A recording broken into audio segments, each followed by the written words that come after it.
কেমন আছেন সবাই? আঁখি শোভার আরেকটি ব্লগে আপনাদের সকলকে স্বাগত জানাই।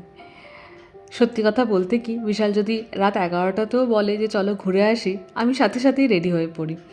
সে যদি বলে যে আজ রান্না করো না, বাইরে খাবো, আমি অত হিসেব করি না। সে যদি বলে যে ফোন না, ল্যাপটপ না, সিনেমা হলে গিয়ে সিনেমা দেখবো, আমি এক লাফে রাজি হয়ে যাই। হয়তো অনেকেই ভাবতে পারেন যে আমি উড়নচণ্ডী, একদম সংসারী না, কিন্তু আমার মনে হয় এইগুলোই জীবনের শ্রেষ্ঠ সময়। এক সময় শরীরে আর শক্তি থাকবে না, মন চাইলেও দুজনে ঘুরতে যেতে পারবো না যেখানে ইচ্ছে সেখানে। একসময় আর ইচ্ছে মতো বাইরে খেতে পারবো না, অতিরিক্ত চিনি, লঙ্কা, নুন, তেল খেতে নিষেধ করে দেবে ডাক্তারে। আর বাঙালি তো এমনিই ঘুরতে ভালোবাসে, কিন্তু ঘুরতে ভালোবাসলেও ছুটি বা সময়ের অভাবে সবসময় দূরে কোথাও বেড়াতে যাওয়া হয় না। এই যে পিকনিক, চলো আমরা পিকনিক যাচ্ছি। না কেন? না, পিকনিক যাওয়ার মতো ক্ষমতা নেই। তোমরা আনন্দ করো, আমার এটাই আনন্দ। আমরা তো আনন্দ করবি, তুমি তুমি গেলে আমাদের আনন্দ দ্বিগুণ হয়ে যাবে। আর সে ক্ষমতা নাই, হাঁটতে পারি না। পিকনিক তোমাকে ধরে তুলে নিয়ে যাবো কোলে করে। বাবা, আর তোমরা যাও, তোমাদের আনন্দ নষ্ট হয়ে যাবে। অথপ্প পড়ে গেলাম, প্রেশার বেড়ে গেছে, বমি করলাম। তার থেকে তোমরা ঘুরে এসো, আমি খুব খুশি। আচ্ছা, আর তোমার জন্য কি আনবো মেলা গেলে? ওখানে বালি ছাড়া কি করে? না, ওখানে একটা মেলাও বলছে যে বসেছে, তো যদি পাই, হ্যাঁ, তাহলে কি আনবো? তাহলে নিয়ে এসো, কি আনবো? সেটা ভালো। তোমার তোমার সেই ওই চাকা বেলনাটা, তোমার একটা সেই ইয়ে হয়েছে না? না ওই ইয়েটা কি বলে, তাওয়াটা, চাটুটা চাটু এনেছে। এনেছে? আচ্ছা, ঠিক আছে। টাটা করে দাও সবাইকে, টাটা করে দাও, সবাই তোমাকে দেখছে। বাই। হ্যাঁ, যেটা বলছিলাম, আমার আর ঠাকুমায়ের কথোপকথন শুনে নিশ্চয়ই বুঝতে পেরেছেন যে আমরা দূরে কোথাও যাচ্ছি না বেড়াতে। ভ্রমণ পিপাসু বাঙালির ঘুরতে ভালোবাসলেও সবসময় দূরে বা কাছে বেড়াতে গিয়েও রাত্রিবাস সম্ভব হয় না সবসময়। আমরাও তার ব্যতিক্রম এবারে হইনি, জানেন। তাই গত বছরও তাই করেছিলাম, আর এই বছরও তাই করছি।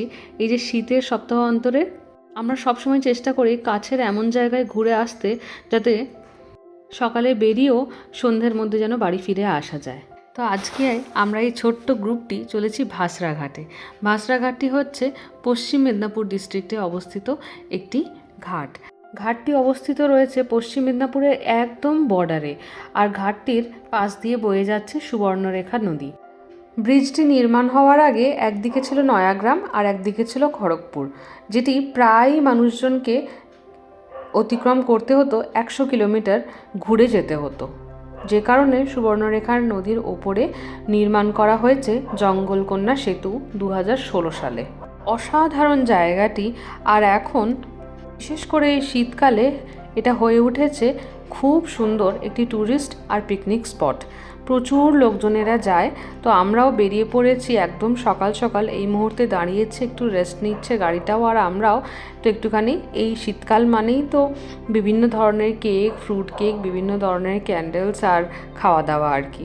তো ওই জন্য আমরাও এক প্যাকেট কেক নিয়ে নিয়েছি একটি সাইডের লোকাল দোকানে দাঁড়িয়ে, একটু জল টল খাবো। আর এই যে মোটামুটি আর মিনিট 10-এর মধ্যেই পৌঁছে যাব আমরা জঙ্গলকন্যা সেতুটির কাছে। ব্রিজটি প্রায় 1.5 কিলোমিটার লম্বা।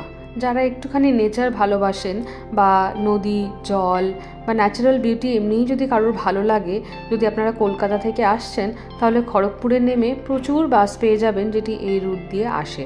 আবার মেদিনীপুর থেকেও আপনারা অনেক বাস পেয়ে যাবেন, একদম ভাসরাঘাটে নামাবে। তো এই যে চলে এসেছি আমরা এই ভাসরাঘাটে। জায়গাটির নাম ভাসরাঘাট, কিন্তু এই ব্রিজটির নাম হচ্ছে জঙ্গলকন্যা সেতু। সকালবেলায় বেরিয়েছিলাম, সে তো আপনারা দেখলেনই, পুচু আমাদের সকলকে চা করে খাইয়েছে। তারপরে মাঝখানে রাস্তায় একটু দাঁড়িয়েছিলাম, কেক টেক খেয়েছি, আর এখানে পৌঁছে গেছি। আমাদের এসে রান্না বান্না করার কোনো প্ল্যান নেই, কিন্তু আপনারা যদি প্ল্যান করেন এসে রান্না করার, সব ব্যবস্থা কিন্তু আপনাদেরকে নিয়ে আসতে হবে। কিন্তু অসাধারণ জায়গা, আর প্রচুর মানুষজন এই সময় এখানে পিকনিক করছেন। চলুন একবার ব্রিজের সাইডটাতে গিয়ে আপনাদেরকে দেখাই।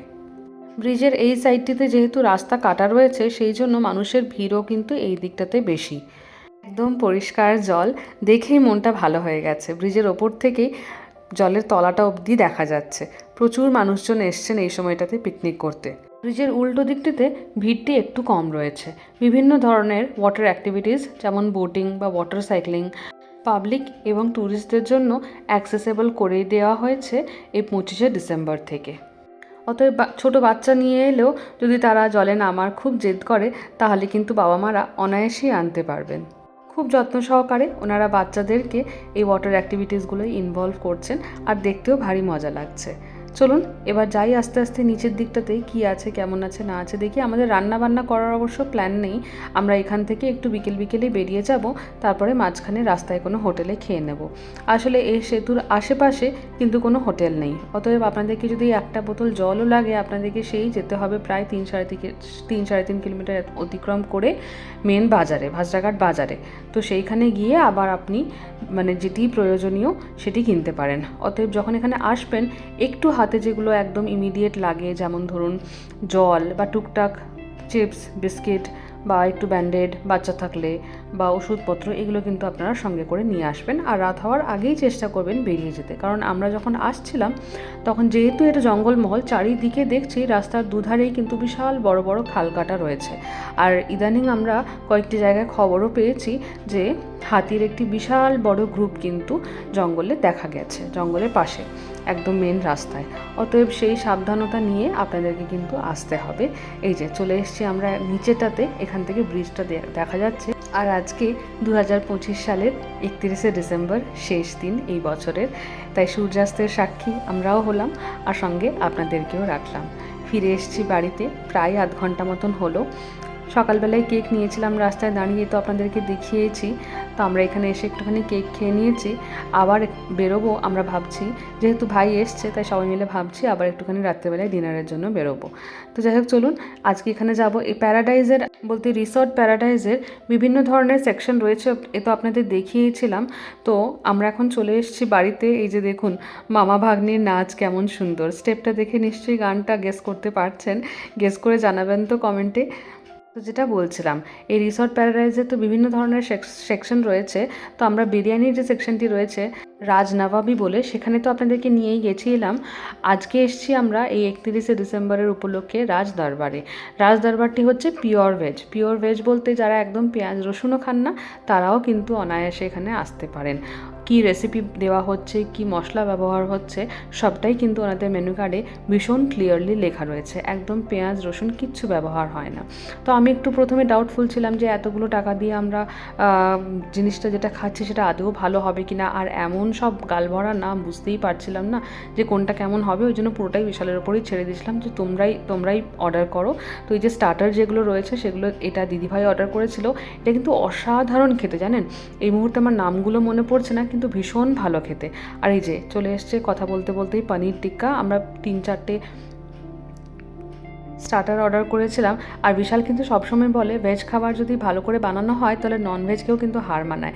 আর সত্যিই তাই, জানেন তো, এত সুন্দর খেলাম। আমি প্রথমে একটু ডাউটফুল ছিলাম যে আদৌ কি এগুলো ভালো হবে খেতে, বা সত্যিই কি পেঁয়াজ রসুন ব্যবহার করছেন না, কিন্তু না, মেনু কার্ডগুলো দেখার পর আর যেভাবে ওনারা প্রেজেন্ট করেছেন বা যা টেস্ট, মানে ধারণারই বাইরে। আপনারা একবার হলেও যারা খড়গপুর বা মেদিনীপুরবাসী রয়েছেন তারা একবার হলেও এই রাজদরবারে আসবেন। বিরিয়ানি তো আমরা হামেশাই খাচ্ছি, ধরুন আনাচে কানাচে আজকাল বিরিয়ানির দোকান প্রতিটা গলিতে বলতে গেলে উঠে গেছে, গজিয়ে গেছে। কিন্তু এই রাজদরবারে এসে একবার হলেও আপনারা ভেজ থালিগুলো ট্রাই করবেন, ভেজ খাবারগুলো ট্রাই করবেন। আমরা 3-4 রকমের ব্রেডস নিয়েছিলাম আর তার সঙ্গে এরকম গ্রেভির কিছু ডিশ অর্ডার করেছিলাম। আর ডেজার্টে ছিল গাজরের হালুয়া আর মুগ ডালের হালুয়া। প্রত্যেকটি আইটেমই অপূর্ব সুন্দর ছিল খেতে।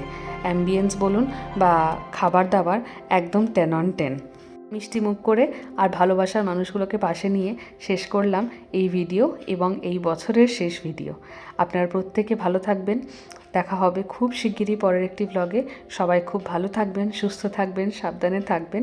আর ব্লগটি কেমন লাগলো আমাকে অবশ্যই কমেন্ট করে জানাবেন।